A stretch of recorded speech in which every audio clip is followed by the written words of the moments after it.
Welcome back to Inside Bristol. Well, as summer comes to an end and school gets back in session, this year for Bristol students, there will be some changes in the curriculum. Here to tell us more is Dr. Annette Tudor. Thank you so much for being with us Absolutely. today. Thank you for having me. It's always nice to have someone in education here to tell us what's going on with our schools. And this year there are some changes, and it has to do with the curriculum. Yes, ma'am. So what's going on? Well, for the probably second time in about 3 years, Tennessee has decided to transition to a different set of standards, and so we are just now in the throes of that transition. So we've spent some time really beginning back in January training our staff members, and so our summer really has been devoted to the transition to the Common Core state standards.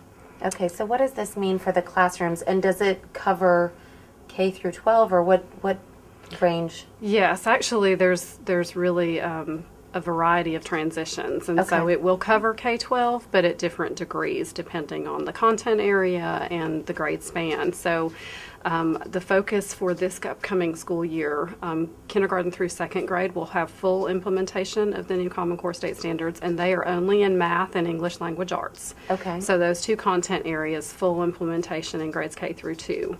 Our third through eighth grade teachers will focus on math this year in that transition, and that's a statewide initiative and an abbreviated transition to that. They will focus on 2 focus standards for math in each of those grade levels for this entire school year, in addition to the regular TCAP standards that we've been focusing on for Tennessee for the past several years anyway. So they'll have to do kind of double duty on both of those, but the focus standards really correlate very well with what we're doing for Tennessee standards anyway, so that'll be a seamless transition, we hope.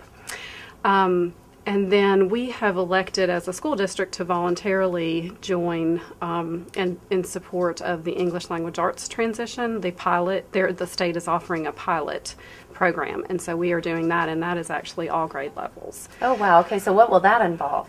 That actually involves the addition of 4 writing assessments throughout the year. Okay. We have one in February that's been a requirement for several years in the state of Tennessee that is administered at 5th, 8th, and 11th grades. Okay. This pilot will actually be 4 additional assessments at all grade levels from 3 through 12 actually. And there's a shift in what the writing assessment will actually look like, which is a part of the Common Core transition. The standards really, rather than being very broad and having a large number of standards, we're really narrowing our focus and having fewer standards so that our teachers can go in much more depth with the students and understanding those standards.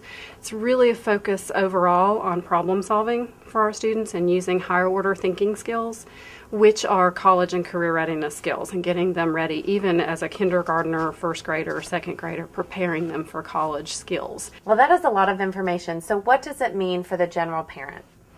Well, what it means is they need to be prepared for their students coming home and feeling a little bit frustrated, unfortunately. The shift in what's going to happen in the classrooms is teachers are going to give students time to problem solve and collaborate with one another and think through things, rather than a teacher just giving the content and the student memorizing it and having to give it back on a test. It's going to be a lot of the students formulating how to solve a problem.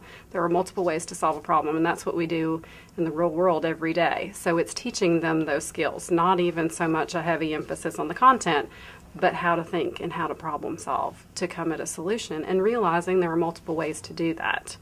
So I think there will be a little bit of frustration on the students' part because it's a shift in how we've taught our kids. So parents need to be prepared for a little bit of that frustration, but in supporting the students to say, this is how you solve problems. This is what we do, and this is how, if I'm a parent and I'm working in the real world, this is what we do. So helping to support that initiative and support teachers certainly in trying to make that shift. Great. The standards are a little bit more rigorous too, so the content will be challenging for them. So just being prepared for those types of things. So as a parent, if we want more information, what should we do? Well, first and foremost, I'd suggest you visit our website, which is btcs.org. There is a link to the curriculum page, which has more information specific to the Common Core standards. And we intend to send home information either with students from school, from their teachers, or information that we would send home as a district, helping parents become familiar with this transition. So, and we also intend to have some parent informational sessions, so if they want to come and speak with any of the school officials, their teachers certainly should have information. So we just encourage them to communicate with their teachers and principals, and the district will be doing the same throughout the school year. Thank you so much for joining us today, and we'll be right back. Have you ever wanted to own a historical part of Bristol? Well, a new twist on a classic board game gives you the chance. The recently released Bristolopoly allows players to purchase a part of Bristol. It's a Bristol-themed version of the famous Monopoly board game. Bristolopoly is filled with Bristol landmarks, area attractions, local businesses, and live music venues. So have fun choosing your race car, guitar, or Paramount sign game piece to help you tour your favorite Bristol properties around the board. The new game costs $30 and is available through bristolrhythm.com. Thanks for watching today, and if you have any suggestions or a comment, feel free to shoot us an email. Until next time, have a great day. I'm Sheridan Nichols for Inside Bristol.